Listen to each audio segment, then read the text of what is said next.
Today we are going to start point 5 visualizing the nation. Dear students, आज हम लोग इस चैप्टर का 5वां सेगमेंट पढ़ेंगे जिसका हेडिंग है विजुअलाइजिंग द नेशन, यानी नेशन को विजुअलाइज करना, नेशन को दर्शाना. While it is easy enough to represent a ruler through a or a statue, how does one go about giving a face to a nation? यह काफ़ी आसान है कि किसी रूलर को उसके पोर्ट्रेट से दर्शाया जाए, उसकी तस्वीरें बना दी जाए, लेकिन अगर किसी देश को रिप्रेजेंट करना हो तो ये काफ़ी मुश्किल हो जाता है. Artists in the 18th century and 19th century found a way out of personifying a nation. 18th और 19th सेंचुरी के आर्टिस्ट ने इसका एक तरीका निकाला था और वो था पर्सनिफिकेशन ऑफ नेशन, यानी नेशन को एक व्यक्ति के रूप में रिप्रेजेंट करना. In other words, they presented a country as if it were a person. उन लोगों ने देश को ऐसे दिखाया मानो वह कोई व्यक्ति हो. Nations were then portrayed as female figure. Nations को उस समय महिला की तस्वीर से, महिला के फिगर से दर्शाया जाता था. The female form was when chosen to personify the nation did not stand for any particular woman in real life. किसी देश के पर्सनिफिकेशन के लिए जिस महिला के चित्र का उपयोग किया जाता था वह महिला वास्तविक दुनिया में एग्जिस्ट नहीं करती थी, यानी वह तस्वीर किसी खास महिला की नहीं हुआ करती थी. Rather, it sought to give the abstract idea of the nation as concrete form. यानी नेशनलिज्म या राष्ट्र की जो एब्स्ट्रैक्ट भावना है उस भावना को एक मूर्त रूप देने के लिए ऐसा प्रयास किया जाता था. That is, the female figure became an allegory of the nation. इस तरह से फीमेल फिगर देश के लिए एलिगरी बन गया. Now question raises, what do you mean by allegory?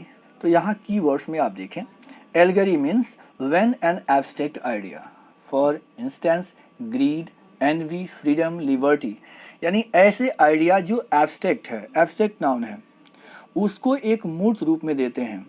When it is expressed through a person और थिंग, जब किसी वस्तु से या किसी व्यक्ति के रूप में इसको दर्शाते हैं. And allegorical story has two meanings. Allegorical story के दो मीनिंग्स होते हैं, one literal and one symbolic, यानी एक लिटरल मीनिंग भी होता है और दूसरा सिंबॉलिक मीनिंग भी होता है. You will recall that during the French Revolution, artists used the female allegory to portray ideas such as liberty, justice and the republic. आपको याद होगा फ्रेंच रिवॉल्यूशन के दौरान आर्टिस्ट ने फीमेल एलिगरी का इस्तेमाल किया था, फीमेल पोर्ट्रेट का इस्तेमाल किया था जस्टिस को, लिबर्टी को और रिपब्लिक को दर्शाने के लिए. These ideas were represented through specific objects और सिम्बॉल्स. इन विचारों को एक खास प्रकार के सिम्बॉल से, खास प्रकार के चित्रों से रिप्रेजेंट किया जाता था. As you remember, the attributes of liberty are the red cap and the broken chain. जिस तरीके से आप लिबर्टी को रेड कैप और ब्रोकन चेन से आपने रिप्रेजेंट किया था, आपने क्लास 9 में इसके बारे में पढ़ा था. While justice is generally blindfolded women carrying a pair of weighing scale, यानी जस्टिस के लिए, न्याय के लिए जिस एलिगरी का इस्तेमाल होता था उसमें ब्लाइंड फोल्डेड वुमेन को दर्शाया जाता था, ऐसी महिला जिसकी आंखों पे पट्टी लगी होती थी और हाथ में तराजू हुआ करता था. तो इस तरह के सिम्बॉल्स पहले भी इस्तेमाल हुआ करते थे, आज भी जस्टिस के लिए इसका इस्तेमाल किया जाता है. Similar female allegories were invented by artists in 19th century to represent the nation. ठीक ऐसे ही 19th सेंचुरी के आर्टिस्ट ने भी नेशंस को रिप्रेजेंट करने के लिए फीमेल एलिगरीज का इस्तेमाल किया. In France she was Christian Marianne, a popular Christian name which underlined the idea of people's nation. लोगों के राष्ट्र के आइडिया को रिप्रेजेंट करने के लिए फ्रांस में मैरियाने का इस्तेमाल किया गया. Her characteristics were drawn from those of liberty and republic. इसके जो कैरेक्टरिस्टिक्स थे वे ही कैरेक्टरिस्टिक्स थे जो लिबर्टी और रिपब्लिक के हुआ करते थे. The red cap, the try colour and croquet.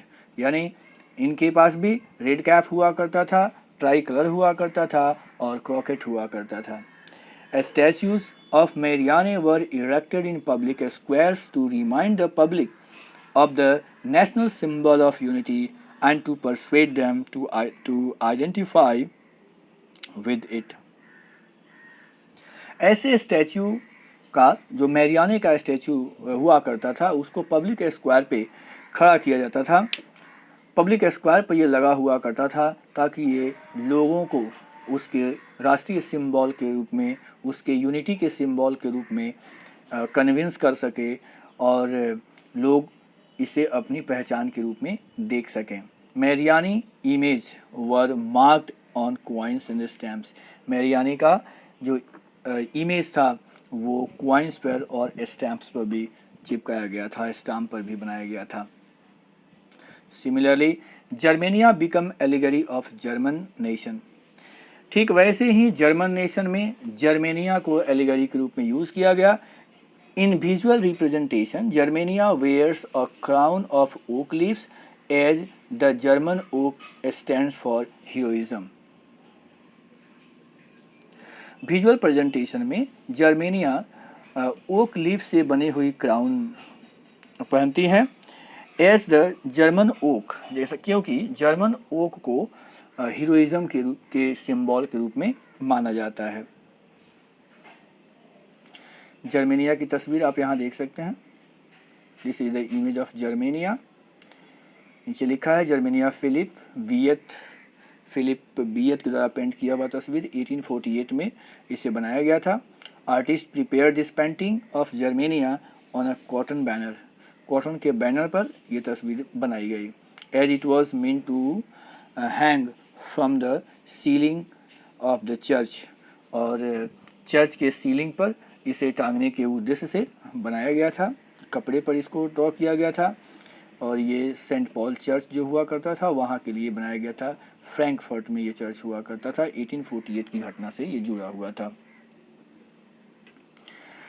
Germania की तस्वीर, कुछ यहाँ सिम्बल्स आपको दिखाए गए हैं जो एलिगरी के रूप में यूज़ किए जाते हैं. यहाँ पर आप फॉलन जर्मेनिया को दिखाया गया है.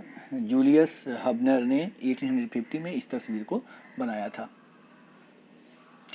जर्मेनिया की एक और तस्वीर आप यहाँ देख सकते हैं. जर्मेनिया एक ब्रेवरी पोज में दिखाई गई है. जर्मेनिया गार्डिंग द रिवर, यानी जर्मेनिया रिवर की रक्षा करते हुए, रिवर को गार्ड करते हुए यहाँ पर दिखाई गई हैं. In 1860 artist Lorenz Clasen was commissioned to paint this image. इस इमेज की पेंटिंग के लिए आर्टिस्ट लॉरेंस क्लेजन को 1860 में कमीशन किया गया था. आज के लिए बस इतना ही. नेक्स्ट क्लास में हम लोग पढ़ेंगे the nationalism and imperialism. Thank you very much.